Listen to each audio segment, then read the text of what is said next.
I was born January 26, 1989, so yeah, I'm giving away my age. Now you know how old I am. And I pretty much just grew up in a quote-unquote normal household. Like, religion wasn't really, it really wasn't really pressed on us growing up. Did go to church every now and then, so kind of Baptist background-ish, but nothing too extensive. So we kind of just like lived for ourselves. So yeah, just kind of did our own thing. However, I did grow up in a very volatile household. Grew up with a lot of abuse. I was definitely physically abused, emotionally abused, mentally. I grew up feeling like I couldn't really express, my feelings, my emotions. I was very, and still am very outspoken, opinionated.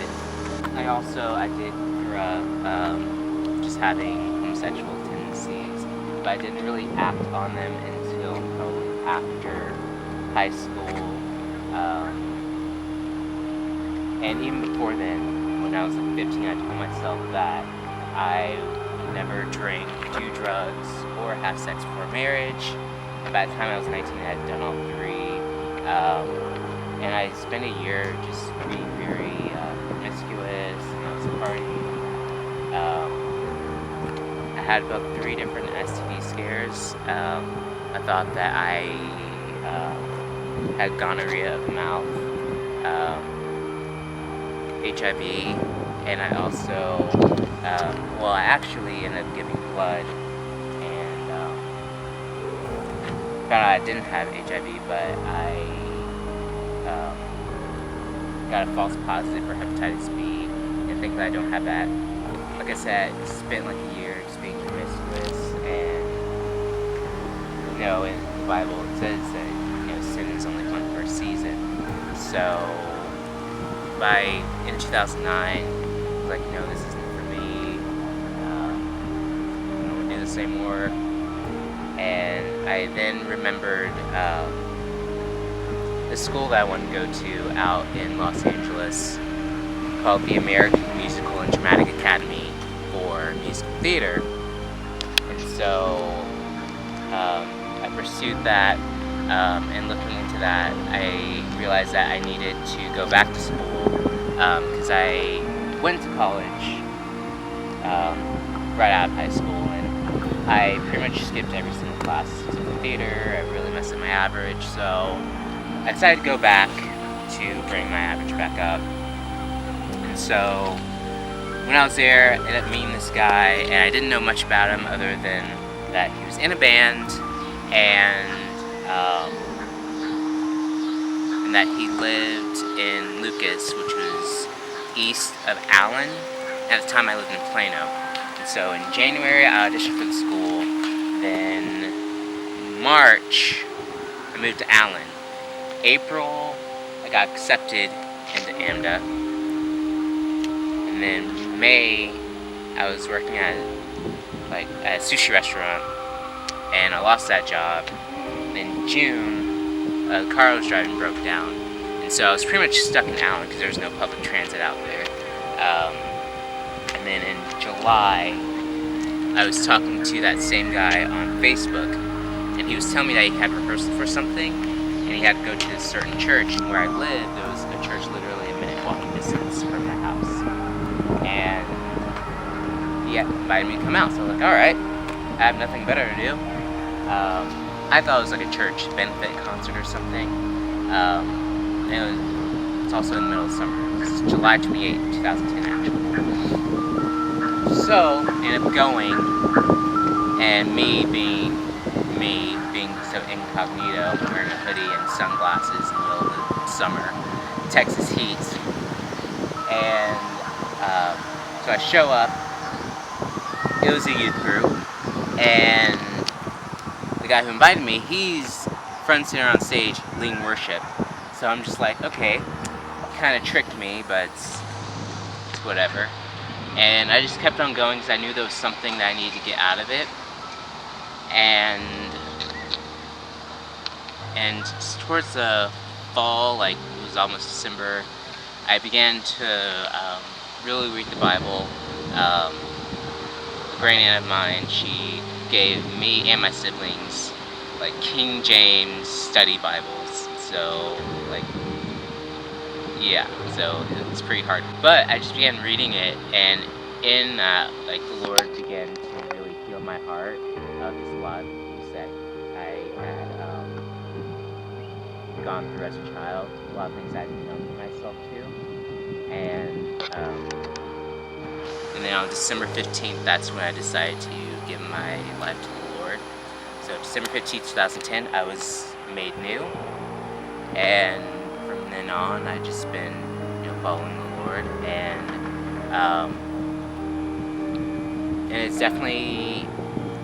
it's been awesome, it's been amazing, and I have faced a lot of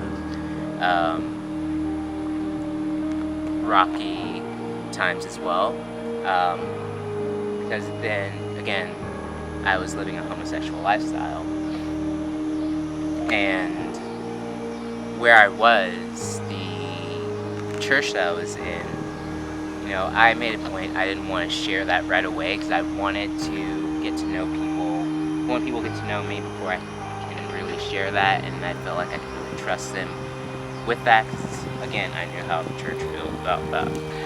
And when I shared it, it wasn't received well, and it was really difficult for me to really understand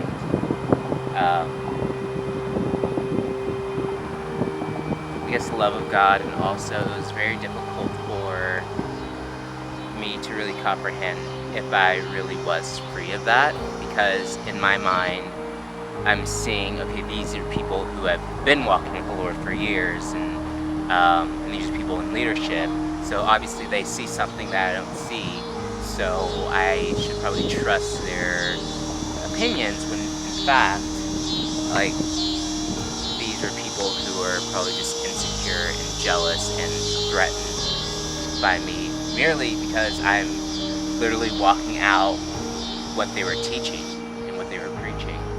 And I didn't even realize that's what I was believing. Like, I didn't realize that even until today, really. And when I left that church, I realized that that lie was so deeply embedded and rooted in me, because I was there for about 3 years. And, that lie actually led me to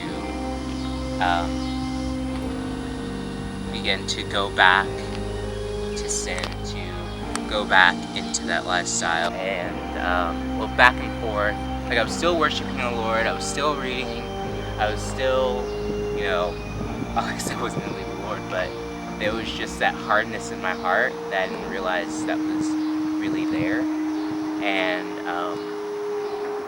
I wasn't really walking in the freedom that was paid for me, and so it was very difficult, and like, I don't want to use this to like blame them or anything, because I still love those people, because in the end of the day, it really just came down to me and my relationship with the Lord, and the choices that I choose to make every single day, and I have to choose to say yes to Him and choose to follow Him, regardless of what people think, what people say, and how people perceive me, just because I chose to say yes to Jesus, and I'm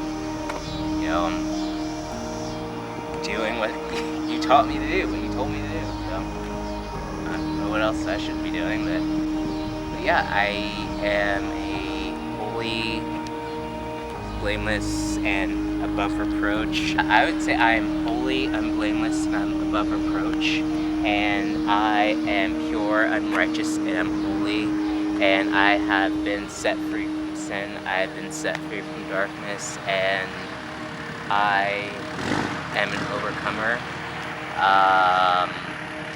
I am a conqueror.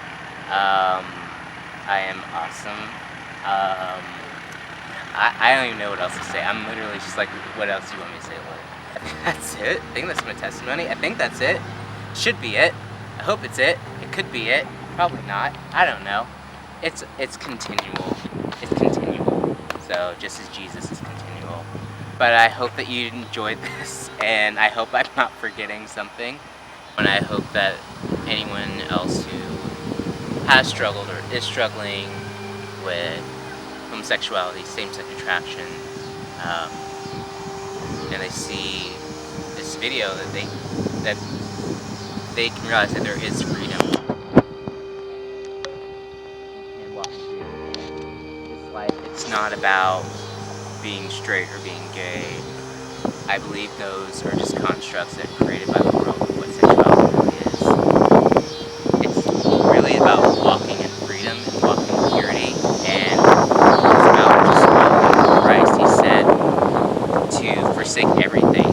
So let go of everything you think you know, everything that you think you know about the world, about yourself, about God, and truly follow Him and seek Him and allow Him to tell you who you are. Because if you believe that He is God, that He created the universe, and that He holds the universe in the palm of His hand, and that He created you in His image, then He's going to know who you are a lot better than you know yourself.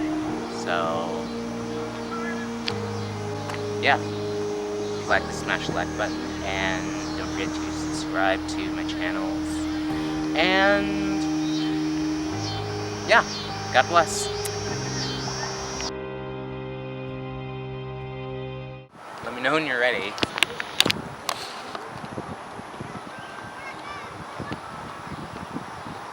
Alright.